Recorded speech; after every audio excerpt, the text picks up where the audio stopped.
completou ontem um mês da morte, né, do caso Joba, né, o caso Joba que acabou aí repercutindo, né, o Joba que acabou sendo morto, né, ele estava ali no momento esperando a van para ir trabalhar, quando chegou um cara na bicicleta e atirou na nuca, né, um tiro único que tirou a vida, né, do Joba. E a gente tem também atualizações desse caso, né, porque 2 pessoas foram presas nessa situação, né, que acabaram sendo ali constatados participação na morte do Joba, né? Então, até o momento presas essas 2 pessoas, entre elas o mandante intelectual, né, do homicídio do Joba e outras 3 pessoas, incluindo o autor material, né, que foram mortos ali em confronto com a polícia. Tem atualização do caso.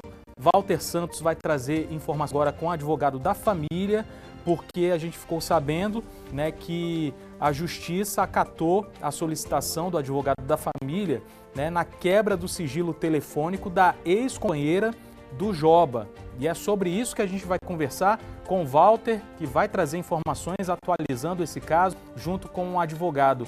Bem-vindo, Walter Santos, boa tarde. E traz mais informações aqui ao vivo para a nossa audiência, edição das 5. Boa tarde, Rafael Alves. Olha, além de prorrogar o inquérito, também houve aí a quebra de sigilo. Eu estou aqui com o doutor Marcondes Costa, que está aqui do meu lado, que é o advogado da família, que vai falar justamente sobre essa situação, né? A família, ela quer justiça, e a justiça ela tem que ser feita. O inquérito foi prorrogado porque também as investigações seguem em sigilo, mas ainda existe uma certa suspeita da mulher que convivia com o Joba. Boa tarde, fala para a nossa equipe, né, o Rafael Alves está no estúdio ali acompanhando para toda Alagoas, esse caso que foi um caso que chamou a atenção do estado todo, porque Joba era uma pessoa de bem, um trabalhador querido por todos e teve uma morte trágica daquela forma. Um caso muito sensível, brutal, já dando boa tarde a todos os telespectadores da TV Gazeta. Mas para primeiro exortar o trabalho que vem feito pela Polícia Civil, né, um inquérito que vem sendo muito bem presidido pela doutora Tatiana e doutora Camila Chacon, né, o secretário de Segurança Flávio Saraiva, delegado-geral da Polícia Civil, doutor Gustavo Xavier, que em menos de uma semana praticamente elucidou o caso. Né, 3 bandidos mortos em confrontos com a polícia e 2 presos. O que a gente precisa saber são pontos que ainda estão soltos, né, que a gente precisa, de forma minudente, investigar para que todos, sem exceção, todos que de alguma forma tiveram participação nesse caso, eles possam responder criminalmente. Essa quebra de sigilo é fundamental para justamente analisar as ligações, né, porque algumas situações ficaram ali sem uma perspectiva de conta das ligações. O Joba ele tinha um horário diferente de sair de casa, então como é que os elementos sabiam o horário que ele ia sair para o trabalho? Essa é uma suspeita da família, é por isso que a gente entrou com essa atuação, para contribuir com o trabalho investigativo, contribuir com a Polícia Judiciária, para que a gente possa, se de fato há elementos suficientes para o indiciamento, que assim seja feito. Então a defesa já apresentou alguns elementos que podem contribuir com essa investigação. Nós pedimos, desde o mês passado, a quebra de sigilo telefônico, bancário, telemático, para que a gente possa, de uma vez por todas, comprovar essas ligações que, de fato, existem pontos soltos. O horário, como o senhor falou, do carinhosamente chamado Joba, eram horários diferentes do dia a dia e, coincidentemente, é o dia que ela vai dormir com ele, já que eles estavam separados, ela estava tentando uma reconciliação. Há relatos, inclusive, da mãe, que houve um empréstimo feito ao mandante do crime, mandante confesso do delito, né? Então, esses pontos é que a gente precisa investigar. Eu também conhecia o autor, um dos autores que está preso, né, tendo visto que ele era gerente do RH. Então, a defesa entrou com esse compromisso, para que, se de fato, a nosso sentir, essa conduta tenha sido criminosa também da ex-esposa, que ela possa responder, e óbvio, com muita cautela, com muita serenidade, né, que a doutora Tassiana com a doutora Camila Chacon estão conduzindo as investigações e investigando ponto a ponto desses detalhes que foram apresentados.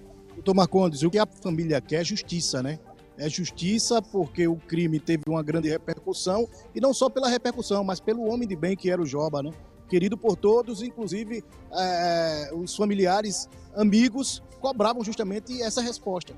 Exatamente, e é por isso que depois de uma relação extraconjugal, depois da separação, o Joba era um cara tão bom, né, que a sua bondade permitiu essa reaproximação e que é, sem sombra de dúvidas, um dos motivos para que ele tenha sido assassinado da forma brutal que foi. Rafael Alves, você está ouvindo aqui o advogado do Francisco Costa, ele continua no caso, continua trabalhando para tentar, de forma final, né, resolver toda essa situação e trazer realmente a paz para a família, o descanso, né, para a família que ainda cobra por justiça e quer que esse caso ele prossiga. Então, esse prazo maior do inquérito aí para a finalização do inquérito e a quebra do sigilo, com certeza vai trazer aí um resumo final desse crime que aconteceu no bairro da Santa Lúcia. É com você.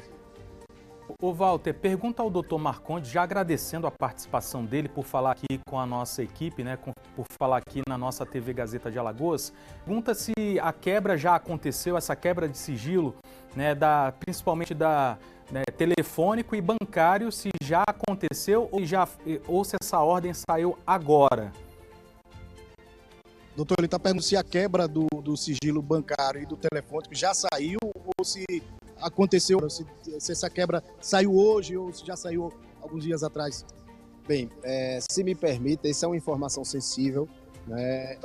Eu vou pedir minhas escusas, é um inquérito que está cravado com sigilo da Justiça, né? Então por isso que a gente vai se ater e não responder essa pergunta. O que a gente pode dizer é que foi pedido, né, e que a Polícia Civil ela vem sendo muito diligente para que todas essas minúcias elas sejam aclaradas durante as investigações. E esse é um dos motivos da prorrogação do inquérito, para que essas outras medidas que ainda estão em andamento elas possam ser concluídas a contento e, de fato, venha desvelar se há ou não uma participação mais direta da ex-companheira do Joba. Aí, Rafael Alves tem o sigilo, né? E o doutor disse que não pode realmente revelar mais alguns assuntos, né, referente a esse caso. Muito bem, a gente entende perfeitamente, né, porque são pontos aí que a polícia precisa investigar, são pontos ainda que levantam suspeitas e dúvidas, por isso foi solicitado e foi acatado pela Justiça a quebra, né, do sigilo telefônico e bancário também da ex-companheira do Joba. A gente espera e estamos acompanhando também, né, já deixo aqui o espaço aberto mais uma vez ao doutor Marcondes, né, por ter aqui também participado do nosso programa aqui e trazer um pouquinho do seu tempo para falar aqui com a nossa equipe, e a gente aguarda o que a Justiça vai determinar, o que a Polícia Civil irá concluir após ouvir e saber o que foi movimentado na conta bancária e também na ligação telefônica, se há alguma suspeita, né, que possa estar incluso aí no inquérito policial. Muito obrigado mais uma vez ao doutor Marcondes, obrigado também Walter Santos, né, por trazer esclarecimentos aqui e também atualizações do caso Joba. Família está ali, né, apreensiva e quer que se faça justiça por completo. Se há algumas dúvidas no ar, essas dúvidas precisam ser sanadas para que aí sim a justiça seja feita.